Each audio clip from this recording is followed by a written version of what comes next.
చెప్పినాం కదా పట్నం పబ్లిక్ సీఎం సార్ని ఏ తీర్ల నమ్మిండ్రో అని. ఇక ఇప్పుడు లీడర్లు అంతకు 4 వాళ్ళు ఎక్కువనే నమ్ముతున్నట్టున్నారు. ఓ లీడర్లు అంటే గులాబీ పార్టీ వాళ్ళు అనుకున్నారు. కాదు కాదు, కడమ పార్టీలోళ్ళు. పబ్లిక్ ఇచ్చిన షాక్తోని వారం తిరగక ముందే జ్ఞానోదయం అవుతుంది. టికెట్ ఇచ్చిన లీడర్కి గెలిపించిన పార్టీకి శతకోటి శనార్థులు చెప్పి కొత్త తవ్వ చూసుకుంటుండ్రు. తెలంగాణ వచ్చినాక 2-3 మాటల టీఆర్ఎస్ పార్టీ దుమ్ము లేపినాక మళ్ళా ఎలక్షన్ల గెలుపు కోసం గిప్పటి సందే దేవులాడుతుండ్రు.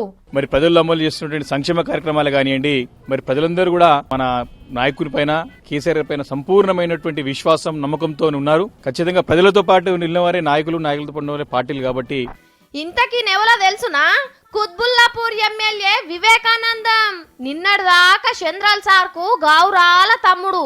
అన్న మీద ఈగలాలకుంటా కత్తెలు పట్టుకొని తిరిగిన లీడర్. పట్నం ఎలక్షన్ల సైకిల్ పయ్యలు బెండయ్యే వరకు రాత్రికి రాత్రే జ్ఞానోదయమై ఉరకచ్చి డైరెక్ట్గా సీఎం సార్ను కలిసి కార్ డోర్ తీసుకొని వెనక సీట్లో కూర్చున్నాడు. ఏం కాదులే అన్న, అంత పాత దోస్తులే ఉంటారు. 4 రోజులైతే అలవాటైపోతుంది. నీది 7వ నెంబర్ సారు, యాదికి పెట్టుకో.